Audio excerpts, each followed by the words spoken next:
Assalamualaikum warahmatullahi wabarakatuh.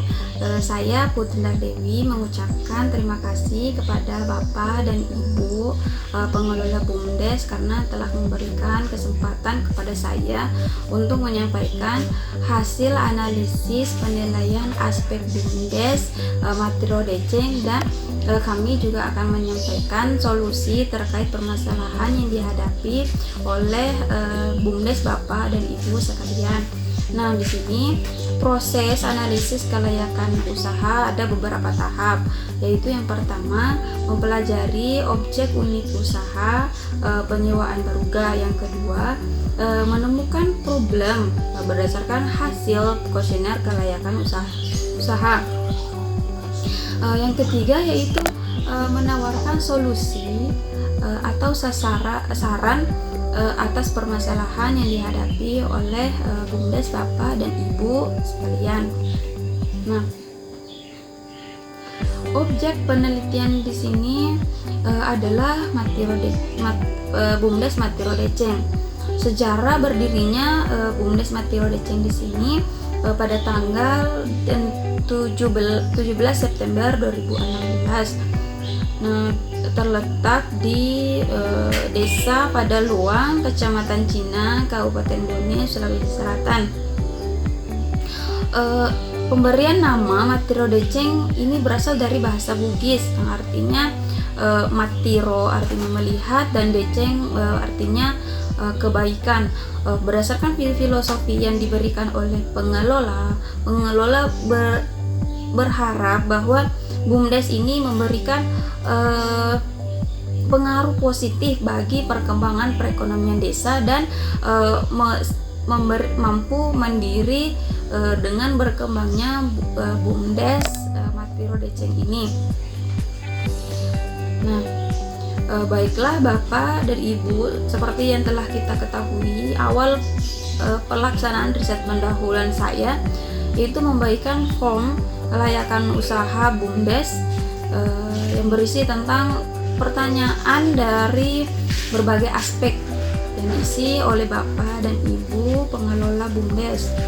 Nah, dari hasil dan hasil pengamatan kami, kondisi BUMDes Matiro Deceng ini yaitu memiliki unit usaha penyewaan baruga, secara keseluruhan adalah usaha yang bisa dibilang sangat berkembang dan berpotensi. Namun beberapa penilaian dari masing-masing aspek yang mungkin nanti bisa Bapak dan Ibu tingkatkan kembali potensi dan kami memberitahukan hasil penelitian kami seperti diagram yang telah disajikan, bahwa aspek yang memiliki tingkat kelayakan tinggi yaitu aspek lingkungan hidup. Namun aspek yang memiliki tingkat kelayakan yang rendah yaitu aspek lingkungan usaha. Sesuai dengan indikator-indikator penilaian pada aspek kelayakan usaha, maka dapat dipahami bahwa usaha Matiro Deceng ini memiliki tingkat persaingan produk yang ketat dengan pengusaha individu yang juga menjalankan usaha yang sama maupun usaha yang lainnya. Tentunya hal tersebut tidak dapat dihindari oleh mereka yang telah menjalankan bisnis. Nah, meskipun terdengar mengerikan, sesungguhnya persaingan dalam berbisnis bukan suatu yang harus selalu dihindari. Namun pasti ada sisi positif dan manfaat bagi pelaku bisnis atau pengelola BUMDes ini.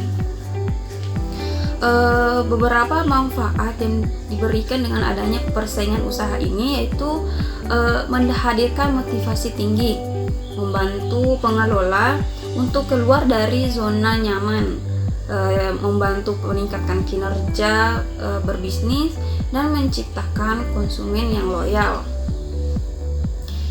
Untuk menanggapi tantangan yang dan menghindari adanya kebangkrutan, maka para pelaku usaha membutuhkan strategi untuk menerobos ketatnya persaingan BUMDes. Nah, di sini saya memberikan atau memaparkan strategi usaha sukses dalam usaha, yang diantaranya yaitu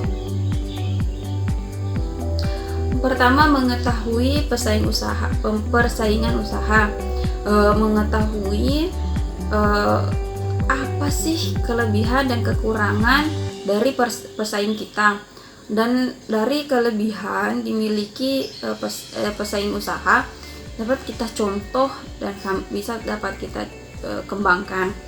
Nah, namun kekurangan dari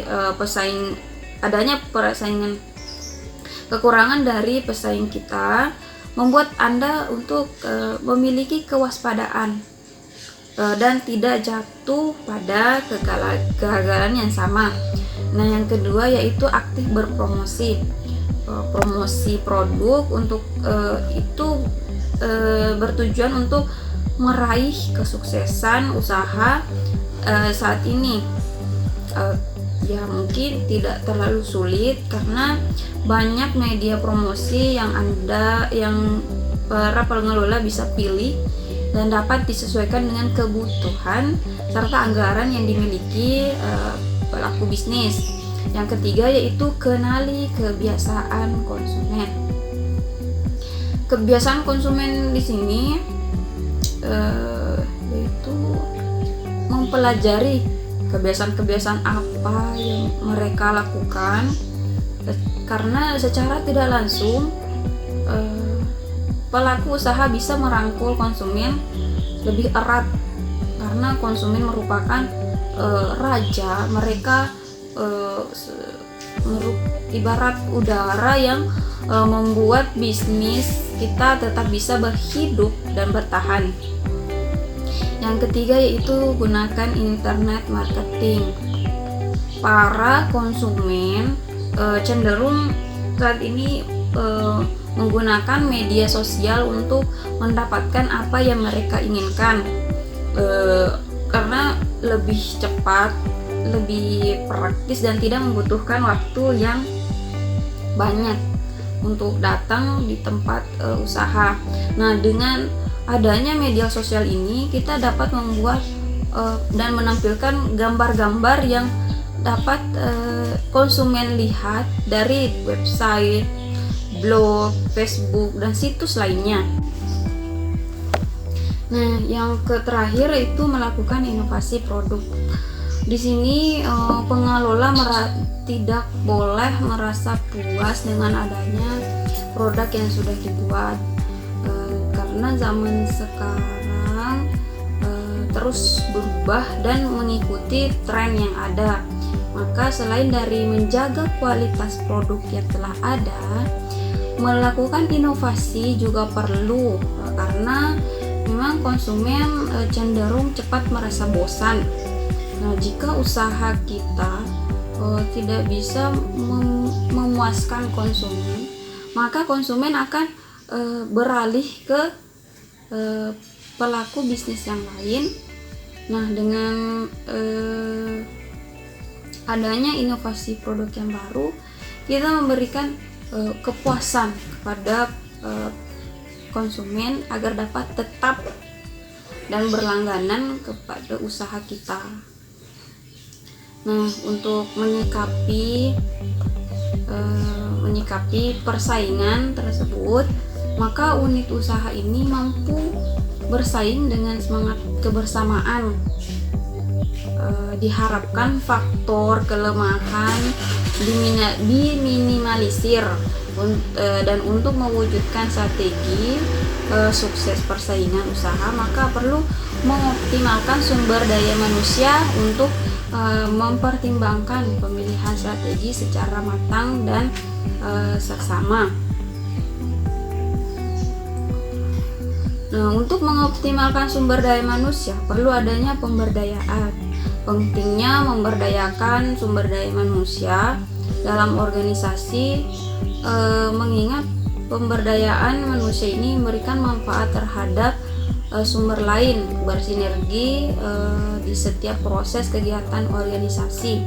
Maka keberadaannya berperan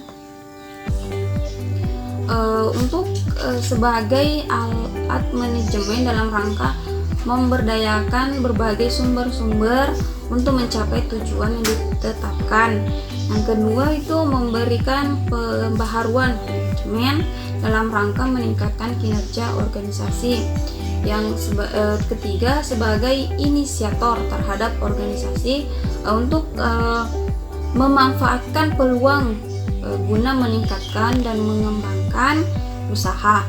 Yang keempat yaitu sebagai mediator terhadap pihak lain dalam rangka meningkatkan kinerja usaha. Dan yang terakhir sebagai pemikir dalam rangka mengembangkan usaha serta membuat inovasi-inovasi terbaru untuk bersaing di masyarakat. Nah, dalam upaya memberdayakan pengelolaan akan membutuhkan sejumlah dana. Dalam mewujudkan hal tersebut, kami memberikan solusi yang dapat mempertimbangkan oleh para pengelola BUMDes, yaitu pengambilan biaya tentu harus mempertimbangkan beberapa hal mengenal seperti apa pembiayaan tersebut. Ada banyak lembaga keuangan syariah yang menyediakan pembiayaan, salah satunya perusahaan pembiayaan syariah. Nah, lembaga pembiayaan syariah di sini meliputi jual beli, pembiayaan investasi, dan pembiayaan jasa. Karena pada BUMDes Matiro Deceng akan membutuhkan sejumlah dana untuk mengembangkan produk, melakukan pemberdayaan, pelatihan, dan kegiatan-kegiatan yang dapat meningkatkan dan dapat bersaing dengan pelaku usaha lain, maka kami menyarankan untuk melakukan pembiayaan investasi dalam bentuk penyediaan modal dan dengan jangka waktu tertentu. Nah, untuk kegiatan usaha produktif dengan pembagian keuntungan sesuai dengan perjanjian pembiayaan syariah yang disepakati oleh para pihak pembiayaan. Nah, pembiayaan investasi dilakukan dengan menggunakan akad mudharabah musyarakah. Nah, di sini dalam hal akad yang tepat digunakan ini akad mudharabah, karena mudharabah merupakan akad kerjasama suatu usaha antara dua pihak, di mana pihak yang pertama menyediakan seluruh modal atau sahib mal, sedangkan yang pihak kedua bertindak selaku pengelola dana atau mudharib. Dan keuntungan usaha akan dibagi di antara mereka sesuai dengan kesepakatan para pihak. Nah, akad mudharabah digunakan untuk memfasilitasi pemenuhan kebutuhan permodalan bagi nasabah guna menjalankan usaha dan proyek dengan cara melakukan penyertaan modal bagi usaha atau proyek yang bersangkutan. Nah, di sini kelebihan dari pengambilan pembiayaan pada perusahaan pembiayaan syariah yaitu kelebihannya lebih ringan karena pelunasan dilakukan setelah jangka waktu tertentu. Kelebihan dari pembiayaan syariah ini yaitu keuntungan yang diperoleh merupakan hasil dari pengolahan dana pembiayaan mudharabah yang diberikan. Bank tidak akan memberikan pembagian keuntungan bila terjadi kegagalan atau prestasi yang terjadi bukan karena kelalaian mudharib. Namun bila terjadi kegagalan mengakibatkan kerugian yang disebabkan oleh kelalaian mudharib, maka kerugian tersebut harus ditanggung oleh mudharib. Nah, kelebihan dari kekurangan dari pembiayaan syariah ini yaitu pemerintah belum mendukung secara 100% pembiayaan ini. Namun jika adanya peran pemerintah menjadi sebuah keniscayaan yang menjadi pendukung utama terhadap pertumbuhan dan perkembangan perusahaan pembiayaan syariah di Indonesia. Baiklah, terima kasih atas kesempatan kepada saya untuk menyampaikan hasil dan solusi yang terkait masalah BUMDes Bapak dan Ibu. Saya mengucapkan banyak terima kasih. Wassalamualaikum warahmatullahi wabarakatuh.